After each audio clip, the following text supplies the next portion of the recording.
flag. Irony is a word people can't really define, but we all know when something ironic comes up. So here's something ironic for you. NASCAR is a sport built on oval racing, high banking, and naysayers, no not that one, making jokes about turning left for 4 hours. And yet, for all the great races on ovals NASCAR has, in the few times each year that the series does begrudgingly go to circuits with right and left turns on, they're quite often absolute barnstormers. Is that irony? I think so. Whatever the case, most have said classic races have occurred at Watkins Glen in upstate New York. The former Grand Prix venue and the big garish taxi cabs from down south have gone together like Jägermeister and Red Bull, and plenty of races there have finished much like nights out involving Jägerbombs do, in a cloud of smoke, bruised egos and bent sheet metal. Just like a night out in Dartford then. Choosing a race for this episode was difficult, especially when the 2011 and 2012 editions had main events between the same pair of guys which lived up to the hype far more than John Cena and The Rock ever did. However, it's the 2014 edition we're looking at today, not just because it somehow surpassed both of the above, but much like that year's WrestleMania, it also featured a feel-good victory for a man whose career looked dead in the water less than 2 years previously. It's the Miracle on County Route 16 Street, aka the best NASCAR race, which sounds like it was named by an Instagram sign-up series, the 2014 Cheez-It 355, and yes, they really did name it that. I can't even say it with a straight face. Never mind, let's just bring the noise and get on with it.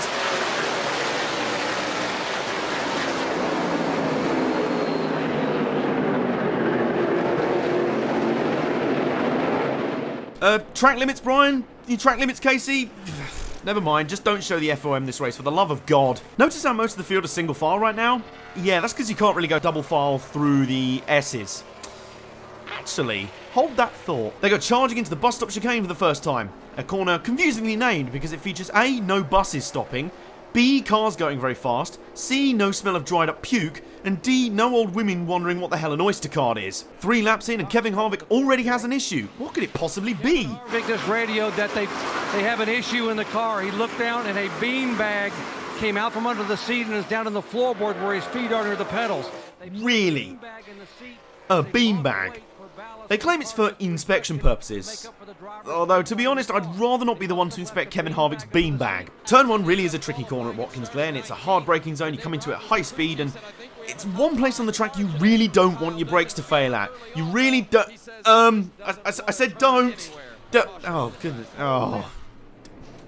Well, Cole luckily had his wits about him. He was able to survive that pretty brutal wreck, and I think my career might be able to survive that brutally terrible joke. Of note in this race is the fact that Regan Smith is substituting for Tony Stewart after, well, the thing, you know what happened the previous night. It's a thing that's not very nice and a bit icky, to be honest with you, and to be honest, some others on here might choose to make jokes about something like that, but to be honest, I won't. So, yeah. Moving on, we go green again on lap 15, and then 2 laps later, Brad Keselowski tries the Cole Whitt line into turn 1. Except Matt Kenseth is kind of in his way. Kyle Larson missed the inner loop. He's got to come to a stop before he continues, which he's done. Oh, so that's why they call it a bus stop. You have to start and stop like a bus there. Well, if you cock it up, anyway. Alex Bowman then decides, fuck running 29th, I'm going to do my Ken Block impression.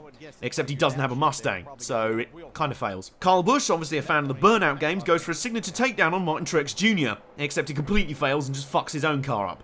Just like the old Burnout games then. It's actually been quite a quiet first third of the race, with both lead changes, pole to Jeff Gordon switching to Casey Kane, then Kane handing over to Marcus Ambrose, both happening on pit road. Ugh, so boring, am I right, F1 fans? Jeff, no, this isn't 2003 and you're not on the last lap, what are you doing, man? A loss of power for our pole sitter puts us under caution number 2. Been a quiet race so far. Wonder if anything wild will happen on the restart. No, wait, Kurt, no, think of your family, think of your fans, think of your CIA assassin girlfriend. Oh God, don't do this. Oh, it worked.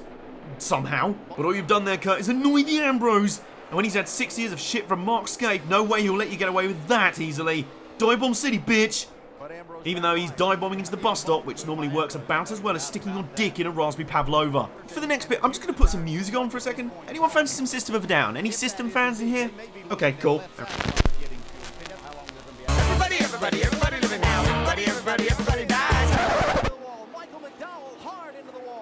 Oh dear, oh dear, oh dear. In all seriousness, the fact no one involved in this wreck was even slightly hurt is mad props to the safety of the cars and facilities.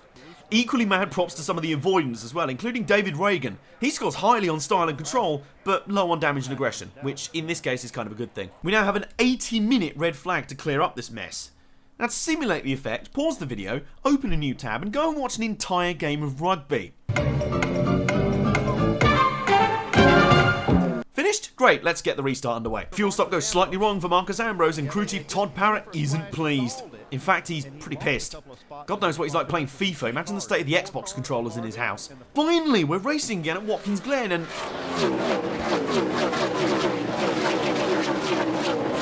Fuck, I love this track. And add to that, we now have a pissed off Marcus Ambrose coming back through the field after his pit stop gaffe. Goodbye, Matt. Hey, AJ, I don't want to, you know, I don't want to worry you or anything, but Marcus is coming for you pretty quick, mate. You might want to, yeah, you might want to get a move on and get into the lead now. Thing is, you thought I was being facetious just then. Well, Marcus has already passed one car on the restart, and now he passes 2, 3, 4, 5. I mean, seriously, Kurt, if I were you, I'd just get out of the way. You've got an absolute mental case behind you, who also happens to be one of the best drivers ever around upstate New York. Kurt actually holds him off quite well for a few laps until Dive Bomb City, bitch! Hey Marcus, out of curiosity, what's Australian for chat shit get banged? At this point, Ambrose is second and rapidly hunting down AJ Allmendinger, who's now a bit loose into most of the corners due to a lot of poo shooting out. In fact, as the laps tick down, AJ is actually holding him off quite well. You know what, he might just do this if there isn't a cop.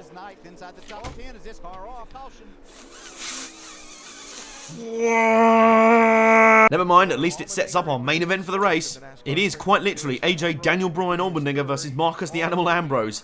Or alternatively just Batista. He has about as much hair. Here we go, man, this is going to be an awesome... Oh, Jimmy, for fuck's sake, now's not the time for your race to go tits up. Finally, now the main event gets underway. And you know, in all seriousness, I know I've been doing the whole WrestleMania 30 joke for this whole episode, but this lead battle ends up playing out more like Sami Zayn and Shinsuke fucking Nakamura. It is so good. Side by side for the first turn, and they're going to have to sort it out now because he can't go side by side through the... No, they are going side by side through the S's. You can't do this, lads. Whoa! Whoa! Whoa! Whoa! More fucking whoa! There's just holy shit chants going off everywhere. Kurt Busch, what are you doing, man? You aren't Randy Orton. Fuck track limits, we don't need them right now. Well, there's the Ambrose with a brutal Batista bomb, but here comes AJ back with a yes lock. Up, into turn 1. Oh man, this is great. For fuck's sake, can people stop crashing? After Denny's altercation with some barrels and yet another red flag, we've got 2 laps to finally settle this matchup. And holy shit, are they 2 great laps. Ambrose is legit beating the snot out of Allmendinger's rear end, but he just won't give up. Or will he? You have it here. Up, little contact. He's got him out of the groove. Pushed him up the track. Nice shot. He got him. Just you and him there. By this point, track limits can literally get fucked. We've got a fucking amazing race to settle, and it still isn't over. One more drop kick from AJ. Is it enough? Daniel Bryan, need a Batista. Need a Batista. Need a Batista. Come on, Bryan. Come on, Bryan. Yes, lock. Come on, Daniel. Come on, Daniel. Tap out Batista. Tap out Batista. Tap out Batista. No way. Batista's going to tap. Batista's going to tap. He did it. He did it. He did it. You got to be kidding me. The Miracle King. The Miracle King. A miracle on Bourbon Street.